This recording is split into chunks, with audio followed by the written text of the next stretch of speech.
Greetings and welcome to another excellent World of Tanks video. What you see here is one of the tanks that I'm using for the Steven and the Roswell Halloween tank operation. So this is one of the kind of progress reports I'm making. This is my SU-85i. Now, I have in here a 8-skill commander, and she's a 2-dimensional 3-star, which means she has a 30% earn operation for experience. She has the quick learner that gives her another 10%, that's 40%. On this tank, I have the enhanced rations, so that's another 10%, making her a 50%, making her a 50% earner, which is killer. So every game I play this tank, I'm going to gain an extra 50% bonus commander points. And I have a great game for you today to show you the value of this tank. Now, this is a tier 5 tank destroyer, but it's a special kind of tier 5. Check this out. At the very top, you'll see that it has the name SU-85i. It has the orange horizontal stripe. And then below that, it tells you plays up to tier 6. This is a tier preferential tank. That means it will be in a match where the top tank is tier 5 or the top tank is tier 6. Now the match I'm going to show you is a tier 6 match. So this is as difficult, quote unquote, as it can get. So the value of this tank is that you don't have to face, it's a 5, I don't face 7s. That's the value of tier preferential. Now normally the guns are going to be a little or the armor is a little so what have you. But in this case, I'm going to show you what happens in this match, and different people are going to have different results with this tank. I had some games that were okay, some that weren't okay, and then I had this one which was absolutely fantastic. So you catch a break, your team is going to affect your scoring as well. So that is part of the game. So I guess what we're going to do is, well, I guess, you know what, let's check out the commander first. Alright, this is Alexandra. Now she's 8 skills. Obviously steady aim. Born leader. Now there's rapid loading here, and that's key because the born leader affects both of those, plus it affects aim accuracy, you know, from the steady aim, and it affects the reload time. It also affects the binoculars that increases the vision of the tank. It also affects fire prevention, and so if you have fire prevention, the born leader makes it even more effective than before. It affects the camouflage rating of your tank as well. It does nothing for the armor angling. This is the only defensive armor thing that you can add to a tank destroyer. So this is minus 5% damage, which helps. So this is a really standard setup for a sniper. And then the last skill here, most likely to be added, will be Iron Mace, which allows penetration further down range. This is the advantage of having an 8-skill commander in this tier 5 tank. Welcome to Kaunas. So here we are, northwest corner spawn. So what I'm going to do here is I'm going to get up on top of the hill, set up, you know, a base defense with a sniper. So basically I am the final level of defense here at my base, on top of the hill, behind these knockdown trees, to make myself a little bit more concealed. And I mean, this is kind of a boring job. There's not a whole lot of action per se. It's a wait and see. So this is what I am, because this is a tier 6 match. You can see the enemies here: 1, 2, 3, 4, 5, 6, 7. So there's 7 tier 6s here, and all of them are more powerful than myself. But, you know, I'm just waiting to see what kind of things we could catch. Drilled that guy. Whoops. Now this is a Rover. This is a super chappy. I drilled him twice, which is great. Somebody else killed him. That's fine. This is the one that's being offered in the Boldly Go operation. That was the exact tank, which is a tier 6 super chappy with the skin that, you know, has the NASA moon stuff on there. So it's called the Rover. So this is the tank that you're going to earn yourself, you know, sometime probably by next week. I have the super chappy, the regular version. That's why I know exactly what it was when I saw it. I didn't have to read it. Drilled that guy. Drilled him again. What do you think I did? That bounced. Saw that one bounce. Alright, so we're doing pretty good. It feels like a solid game so far. We're even. I had some action. Got to drill that guy on the far right. Over here.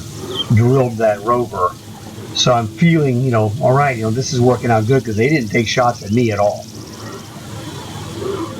So my positioning here is pretty good. Now this is also a medium or smaller than medium sized tank, which helps.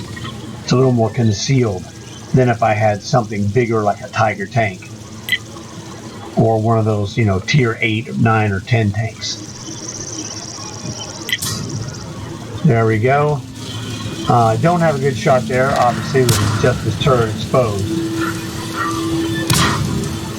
My guy's there, I took a shot, drilled him right there, and I lost the spot. You know, sometimes you take those shots if you have a reasonable chance to make them, like when he was more exposed. Other times it's like, you know, whatever. You know, shot selection is really important sometimes when you have more than one guy. When there's one guy, you can go crazy, really. Like that with no problem. But we're looking around. Got to keep your eyes open. You know, guys could be coming from the south, from the city, but they won't be able to see me due to the rocks. Here we go on the left side. We got fresh meat. Now this guy, toast. Gone. That was the M4. Now this is the Wolverine. The Wolverine was further forward, but he was partially blocked by the building, so I went for the more exposed tank first. The Wolverine is a tier 5 like myself, and he's doing the jacking back and forth. Yeah, good luck with that, Sonny. That's real impressive to somebody, but not to me. Now that guy drilled me. But this guy's toast. Excellent shot. Being up on the hill with my spotting was a tremendous help to my team as well. As you can see, we're winning this 6-4, which is real solid. Now at this point is getting to where I can move forward if I need to. There's less guys to worry about. And now it's 6-3. I'm really going to get moving once I get rid of this guy over here. All right. That's a tag.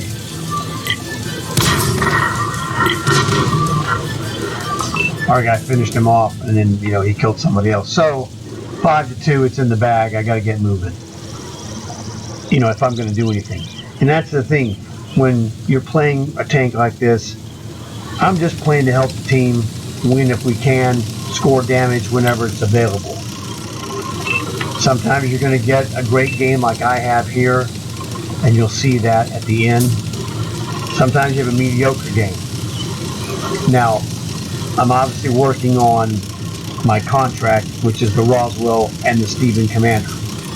I'm also working on long hauls. And I'm also working on the Boldly Go operation. So those 3 things alone are, you know, great.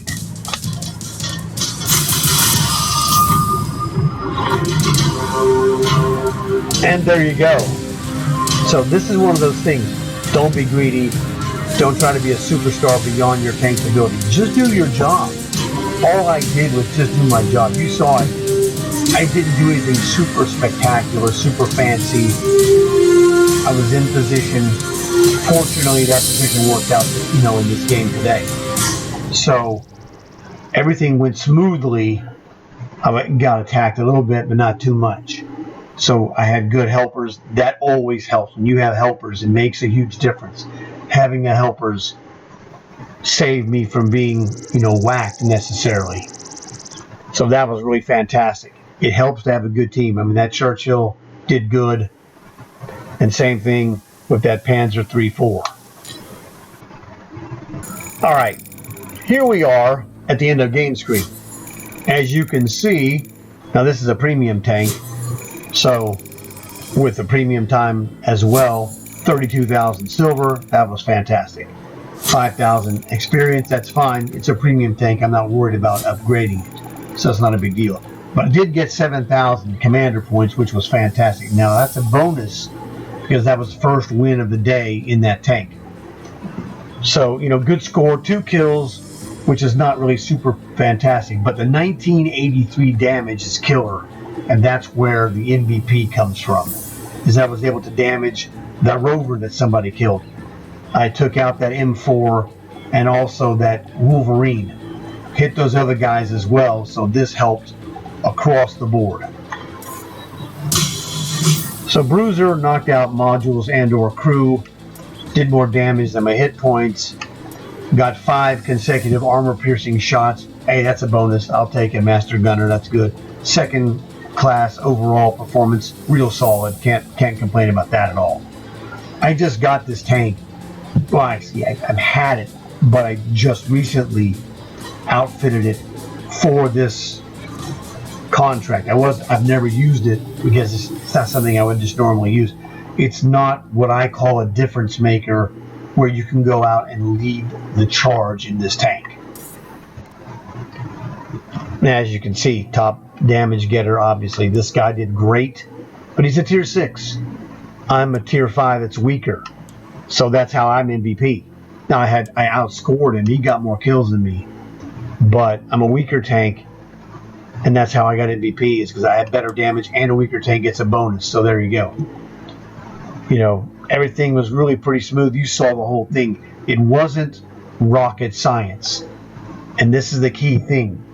When you're playing in a defensive position like I was, my job, by my own description, was to defend my base against, some craziness, because you saw that actually the craziness happened. The Rover, the M4, and the Wolverine, and that other guy that was killed when I was hiding back behind the wall. That was 4 guys that quote unquote had a chance to get me at some point. So that worked out great for me.